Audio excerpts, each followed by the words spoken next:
O ano passado, a empresa fechou com um prejuízo de mais de 2 bilhões e 100 milhões de reais no seu balanço. O primeiro passo vai ser fechar centenas de agências. E ainda tem 188 agências do país na lista de fechamento. As correspondências estão diminuindo ano a ano. Ou nós vamos recuperar os Correios, cortando gastos. Isso é reflexo de má gestão. Um plano de demissão voluntária prevê a adesão de pelo menos 5.000 trabalhadores. Os Correios planejam fechar pelo menos 200 agências.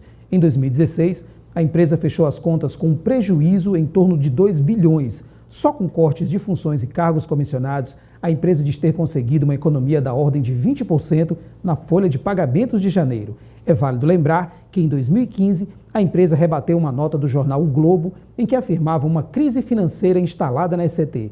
A nota publicada no site oficial dos Correios falava dos resultados positivos e o seu crescente lucro. Agora, o atual presidente dos Correios resolve falar que a empresa fechou com um prejuízo de mais de 2 bilhões.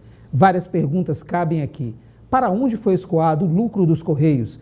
Porque a empresa está tentando jogar a responsabilidade para seus trabalhadores e trabalhadoras, incentivando demissões e fechando agências.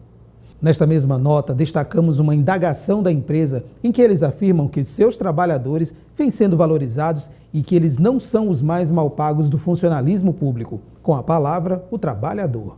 Quanto o pior, melhor, para justificarem uma possível privatização dos Correios. São pessoas despreparadas, como o nosso presidente atual, não sabe nada de Correio, não sabe nem endereçar uma carta, que ele nunca endereçou uma carta aparentemente. E hoje ele comanda a empresa. Temos nosso chefe maior, que é o tal do Kassab, que é nosso segundo maior corrupto, segundo a lista da denúncia da Odebrecht. Então são pessoas desse tipo que hoje estão administrando a empresa. Lá na área que eu trabalho, lá tem uma agência que era considerada de médio porte, que prestava serviço ao UNEB, tinha hospital e é uma grande área, a região do Cabula. Só que de uma hora para outra acabou fechando e até hoje não abriu e o Correio não dá nenhuma satisfação se vai abrir mesmo ou não. Como é que eu faço para ter uma franquia dos Correios? É a segunda pergunta. Todo mundo quer ter uma franquia dos Correios. Sinal que não é tão ruim assim, né? Estão passando por dificuldade, mas o negócio é bom. Você precisa entender que fatores levaram os Correios a decretar o estado de crise financeira e, ao mesmo tempo, ameaçar os trabalhadores e trabalhadoras com pacote de demissões, sucateamento e fechamento de agências. Se existia dinheiro vindo de um lucro crescente, para onde ele foi? A HIJ Consultores Independentes revela, através de dados cedidos pela própria ECT, valores de gastos da empresa ao longo dos anos. Neste quadro, você vê a projeção de gasto de 2009 a 2016, referente às despesas médico-hospitalares. Veja que entre 2009 a 2012, ele se mantém a 1 bilhão por ano, e já aqui, de 2013 para 2016, apesar da diminuição do número de beneficiários, o valor das despesas dobrou. Então, a Postal Saúde, junto com a ECT, apresentou essa planilha, dando a entender que o plano, se continuasse em RH, ele teria uma tendência de encarecer mais do que o plano de autogestão pessoa jurídica, que é a Postal Saúde. O conteúdo foge totalmente à realidade. Nós avaliamos que se o plano tivesse continuado em RH, ele teria uma economia significativa, principalmente nos gastos administrativos, que aí seria a substituição hoje de profissionais da Postal Saúde pelo retorno dos profissionais da própria empresa. O Postal Saúde, atual plano de saúde dos trabalhadores dos Correios, é um dos vilões do custo financeiro com a ECT. Após a criação deste plano, podemos entender que ele hoje serve para cabide de emprego. No prejuízo de 2015 de 2 bilhões e 100, o plano de saúde representa 1 bilhão e 600. Se ele está reclamando tanto do rombo da empresa, ele doe o salário dele. Ele trabalha por amor pela empresa. Precisa ser de uma investigação, e sim, assim como houve a CPI da Petrobras, o Correio também precisa. Porque tem que se descobrir para onde foi esse dinheiro. No próximo gráfico, você tem o quantitativo de beneficiários. Em 2009, você tem 375.896 beneficiários. Em 2013, houve um aumento, mas em 2014, 2015 e 2016, só houve queda no número de beneficiários. Ou seja, isto não justifica o aumento dos custos ter dobrado. Isto reforça mais ainda a tese do cabide de empregos com a criação do Postal Saúde. Mas aonde está a justificativa para este valor de despesas ter sido duplicado? Por isso, fazendo esses movimentos duros, pesados, impopulares, desagradáveis, de cortes, para adequação do nosso orçamento. Estes cortes citados agora há pouco pelo presidente não se aplicam aos supersalários que você vê no quadro a seguir. Aqui no gráfico você tem valores referentes à função, os altos salários da empresa. Ora, como um presidente dos Correios fala em cortes de gastos, enquanto um assessor da diretoria executiva, um auditor e um secretário-geral recebem mais de R$15 mil por mês.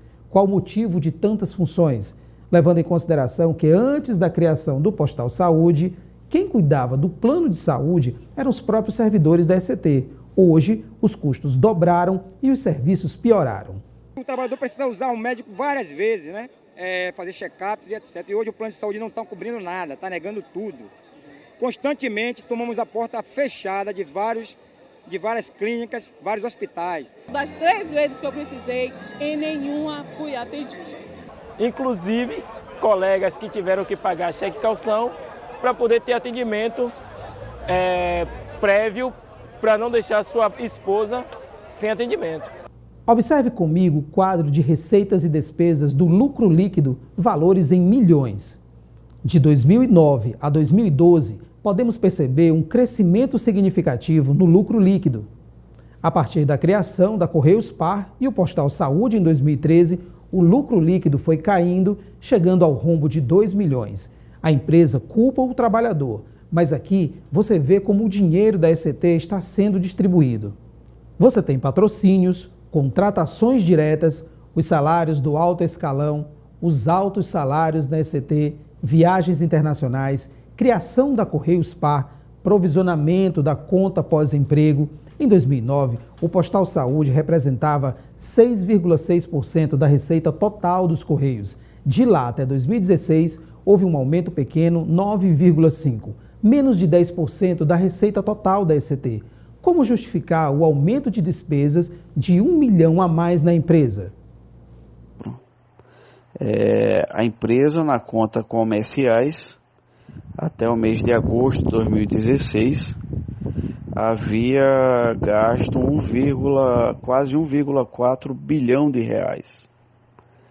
Também o distrato efetuado de forma totalmente equivocada gerou um prejuízo de 2,2 bilhões de reais para a empresa. E o maior rombo nas contas, podemos dizer que se deu no envio de dividendos a maior para a União. Ou seja, o valor de 3,9 bilhões de reais, nós temos aí um montante de quase 7,5 bilhões de reais. É um valor bilionário que faz sim falta, né, aos cofres da empresa.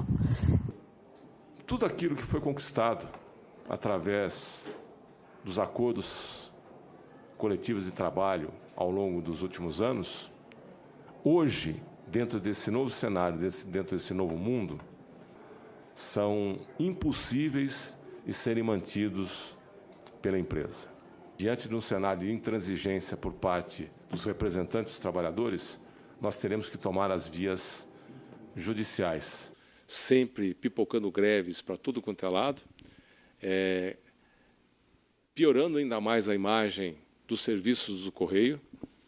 O direito de greve é constitucional e, ao invés de sujar o nome da empresa, ele procura corrigir as perseguições de empresas sobre trabalhadores e trabalhadoras. A luta, através do movimento grevista, fortalece e melhora a qualidade de vida daqueles que geram lucro da empresa de Correios e Telégrafos do Brasil. A ECT não pode ficar nas mãos de maus gestores.